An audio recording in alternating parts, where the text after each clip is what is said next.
Welcome back to DRTV. I'm your host, Jay Friesen. And I'm Brian Mattson. We're sitting here with the wonderful Owen Strachan, Midwestern Baptist Theological Seminary, Center for Biblical Manhood and Womanhood, and author of The Colson Way, Loving Your Neighbor and Living with Faith in a Hostile World. I don't know, Jay, I don't know why we don't get relevant guests on our show. I mean, like, living out your faith in a hostile world. I mean, who's going through that sort of problem? I mean, No, the world's totally friendly to Christians right now. Owen, nice to see you. Thanks for coming on. Hi, Owen. Hi, guys. Thank you for having me on, despite the fact that I am caveman in my subtitle choices. Caveman. No, Yeah. I like your subtitle. Thank you. It's a good one. Read it again, Jay. Loving your neighbor and living with faith in a hostile world. Okay, so Owen, that makes sense. What may not make sense to people is what in the world is a Colson, and what in the world is a Colson Way? And who is the old guy on the front of the book?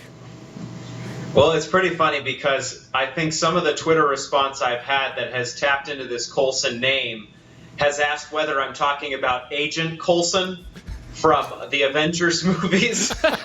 So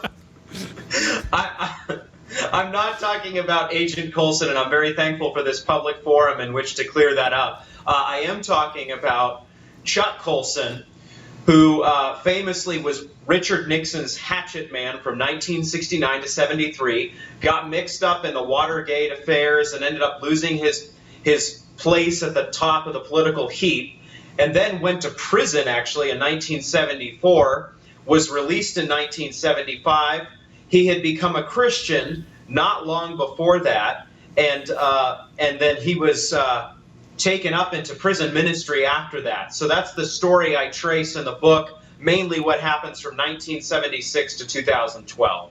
What I really appreciated, though, Owen, was that you traced this story. And I grew up homeschooled, grew up in a Christian home, and we lived way up in the ranch of northern Montana.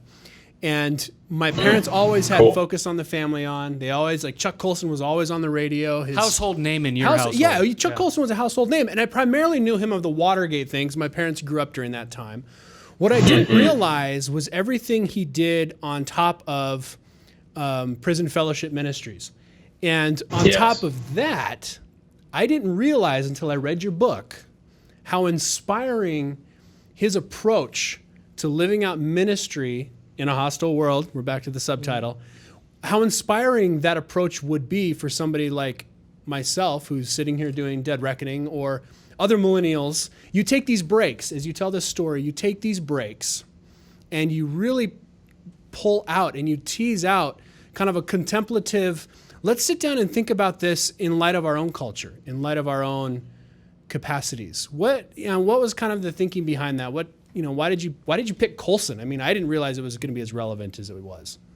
Well, I appreciate that, and I think for the record that Chuck Colson would actually love a program like Dead Reckoning, because Colson, in becoming a Christian and then becoming a Christian leader, actually did not try to re-enter the political realm.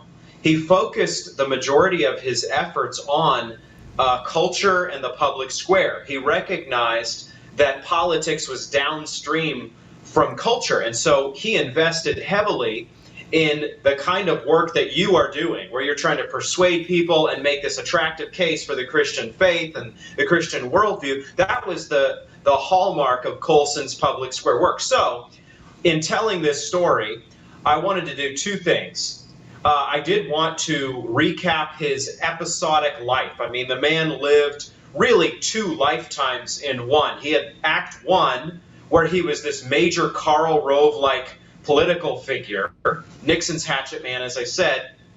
But then he had Act Two, where he was this public square Christian leader, second perhaps to Billy Graham in terms of cultural impact. Mm-hmm. So I wanted to tell that story, but then secondly, I wanted to try and inspire the reader, especially younger Christians who don't have a lot of public square heroes and who perhaps would even sneer at the idea of a public square hero today. And I wanted to fire up all Christians, but especially younger Christians, to try and plunge back into the public square, into the cultural fray to make a difference for Jesus. Well, Owen, let me ask you about that, because it seems like there's a lot of soul searching going on in evangelical circles right now over that very notion of plunging back into the cultural fray. We have sort of an intramural debate going on right now among public square Christians. You know, Rod Dreher at American Conservative is arguing for something called the Benedict option, which is hard to quite grasp or get my hands around, but it's sort of an idea of Christians need to get in a huddle and talk to ourselves and edify and build each other up, and because culture's turning against us. You have others saying, oh no, we've got to be engaged in culture, engaged in political issues. How does Chuck Colson's approach maybe help inform us how we should be thinking about that? Yeah, Chuck Colson, I think, would lose consciousness if he understood the full workings of the Benedict option. Not because I think he would fail to appreciate many aspects of Dreher's vision. And in fact, I, for example, love Little Way of Ruthie Lemming. I love Dreher's work at the American Conservative. I'm sure you guys do too. But Colson dedicated his life to being in the middle of the fray. So you see an example of that in terms of what his primary day-to-day work was. It was going into prisons. Literally, it was going into a form of the American polis, perhaps the least desirable part of it, and ministering grace to people who were basically malformed and in many cases forgotten. So Colson's own model is one of direct engagement. It's one of plunging in.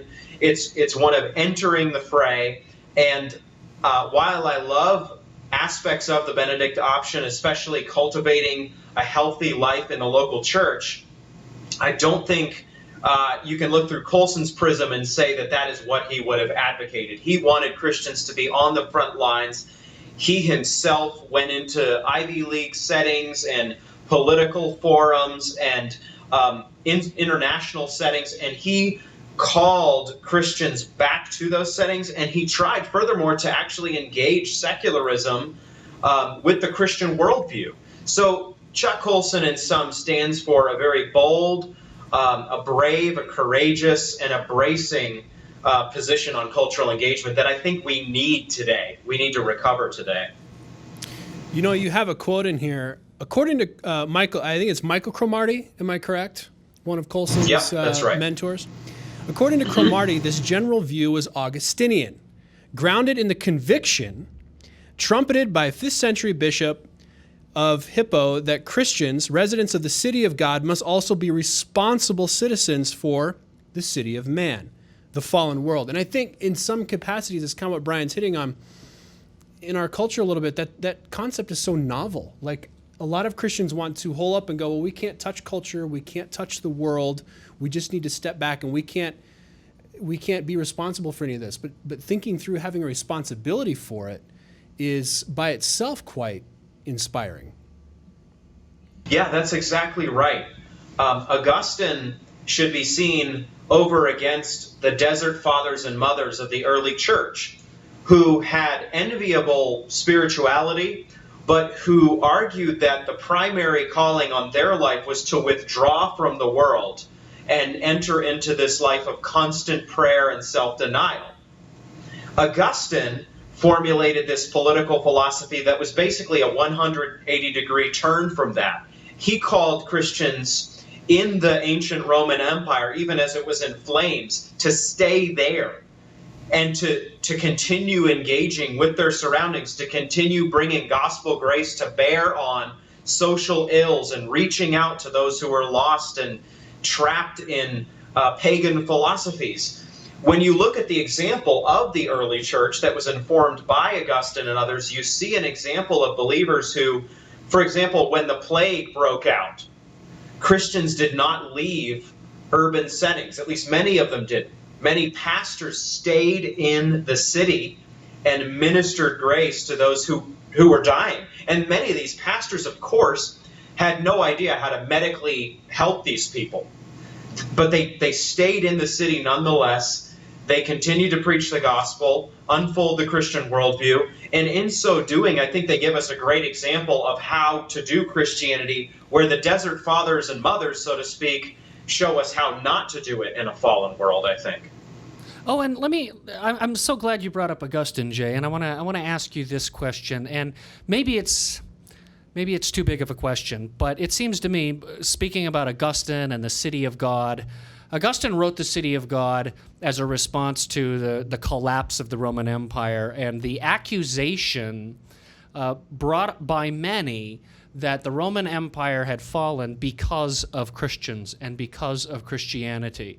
If Rome had not left its paganism and embraced this weird religion, then Rome would be great. Christians were the scapegoat for the fall of the Roman Empire. Are we living through that again? It seems to me in the Western, that we're at the twilight of Western civilization. All the great institutions that were really built by Christian civilization are crumbling before us.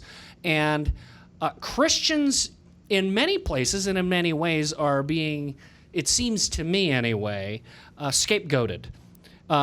All of our social ills are caused by these intransigent Christians who will not get along with whatever the progressive program is. So we now recently, Kim Davis, this clerk in Kentucky, has a crisis of conscience about the marriage licenses. And whatever you think about that, she's sort of held up as the lightning rod. You see, this is the problem with our culture, is this Christian.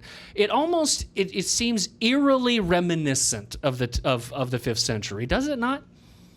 Oh, it definitely does. I mean, you think about the language attached to the march of hypersexualism in our culture, and you just recognize that we are the last ones who stand against this kind of progress. I think about complementarian Christians, for example, those who believe that men and women are created with equal dignity and worth, but are not the same, and have meaningful differences, not simply in anatomy, but in terms even of role. And you look at the homosexual lobby, and you just have to realize that we really are the last people who, in a meaningful way, oppose this kind of cultural trajectory. So I think that we are being cast as those who oppose the forces of liberty, equality, progress today, shades of the French Revolution of the 18th century, which is more recent than Rome, of course. Sure. But yeah, I think the same thing was happening in ancient Rome, right? In truth, the opposite is true. In ancient Rome, it was the Christians who were effectively the conscience of the state, and who cared for exposed babies, and who entered the gladiatorial games and offered a witness unto life there, among other aspects of caring for culture. The same thing has been true throughout history, and it's true now. Christians are the last voices, with a few partners in the public square, to speak against abortion on demand, and the Planned Parenthood videos have exposed this. Really, there aren't many people who want to lift their voice against these sorts of things. So we're being cast as those who oppose the forces of justice and righteousness, when in reality, though we're not perfect, though we are sometimes far from perfect, we do stand upon God's truth and His goodness in the public square, and we can't forget that. What encouragement can we take from, let's just say, the life of Chuck Colson and his ministry, and maybe some of the things that you highlight in your book? It seems like being a Christian in the public square, because of the cultural conflicts that we're engaged in right now, it's becoming really difficult, Owen. The stakes are steadily being ratcheted up. A woman just spent a weekend in jail for her convictions. Wow. It's not just, so it's actually your actual liberty, but it's also our reputations, how people view us. There just seems to be more and more at stake. What encouragement can you give from the life of Colson, or maybe even just from your own insights in your book, to Christians who are facing increasingly challenging times? I agree with everything you said, and I am here to offer profound encouragement. Because when you look at the life of Colson, pre-conversion, Chuck Colson is the kind of guy that everybody looked at and they said, that dude is a tough guy. And if you were a Christian, you looked at him and you thought, we're never going to get him. He is as far from the kingdom of God as you can get. He basically lived a godless existence, and he was the classic American success story. He won everything he did.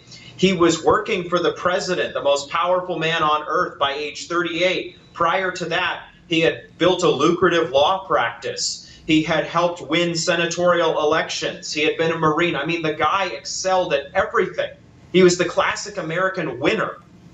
And he didn't seem to need God at all. So he's actually a great prototype for our secular peers today.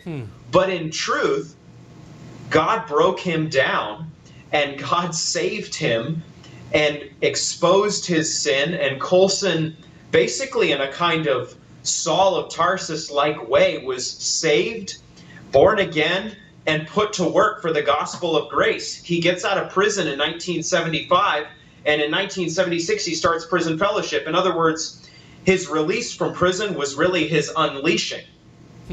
For the next 4 decades, he's in the public square. He's speaking on behalf of forgotten members of society, prisoners. He's starting one initiative after another, Angel Tree, for example, to care for the children of prisoners. He's writing books aimed at helping Christians know the Lord better and deepen their walk with God. All of these things are so profitable to study and look back at, but you just have to recognize it was the logic of grace that destroyed him and that put him to work. And so we find ourselves in this hostile cultural moment, and I take profound encouragement from Colson himself, not just what he did, because I look at him in the past and I see a man you never would have chosen to win the Templeton Prize for advancement in religion. But that's who Chuck Colson became by the work of Christ. And so if God can save a sinner like him and can put him to work as he did, he can redeem those around us who even now oppose us, and he can strengthen the church to be an even stronger presence in culture and society, and he can do inscrutable things today. That's the logic, the irony, you could say, of divine grace. Amen. Wow. Fantastic. That was well said. I can't think of a more, possibly a more relevant book right now than The Colson Way. We talked about a lot of stuff on the show today, and it's, you know, if there's something that resonates with you, that's I want to get out and minister. I want to get out. I don't want to be one of those Christians that sits back. Get this book, get inspired by it, learn, meditate on how you know God's just working in your life. The Colson Way, Loving Your Neighbor and Living with Faith in a Hostile World by Owen Strachan. It's on Thomas Nelson Publishers. Owen, I assume they can pick up the book on Amazon? Perhaps? Yeah, they can pick it up on Amazon. I just saw it this weekend at my local Barnes & Noble in North Kansas City. So that would be awesome if you could buy it there. And I just want to say one quick thing, guys, about the book. Sure. We're not just stargazing here. We're not just looking at, oh, amazing Chuck Colson and everything he did, and let's just gaze in awe at his feats of majesty. No, we are trying today to recover his kind of example, but if we recover it only on a local level, right where we live, in our town, in our neighborhood, in our city, and nobody knows our name, and we don't work for a president, and nobody profiles us, but we are salt and light in a Matthew 5 sense wherever we are, that's what I'm after in the Colson Way. That's what success looks like. And so I don't want people to walk away from the book, just in summary, thinking they need to be like Chuck Colson. You can buy thick glasses like he had, and you can look cool that way. But yeah, that's Speaking right. of, Jay. But for the other stuff, yeah. Stop. Let Owen finish. I like what he's saying. Yeah, well, Jay has the cool glasses, but Jay is also living the Colson Way. So there you go. That's a twofer right there. Beautiful. That, yeah. Owen, where can our viewers find out more about you, follow your work, your writings? Tell us where they can go. Thanks for asking. I'm on Twitter. It's at OSTRACHAN, Ostran. I have a blog called Thought Life on the Patheos network. I'm on Facebook. And I'd love to connect with whoever wants to connect. I appreciate that. Fantastic. And to find out more about Dead Reckoning and what we're all about, deadreckoning.tv. We're on Twitter, both Brian and I individually, as well as our Dead Reckoning channel. And thanks for joining us on the show. I can't really think of anything else we need to add. Can't either. Owen just killed it. Owen, you killed it. Thanks so much for being on our program. And we hope it's dead, guys. It's dead. We killed it. I appreciate it. Thank you for having me. I have a blast every time I talk with you guys. Right. Seriously. Well, we'll have you again, no doubt. Thanks for joining us on guys. DRTV again. I'm Jay Friesen. And I'm Brian Mattson. And we will see you next week.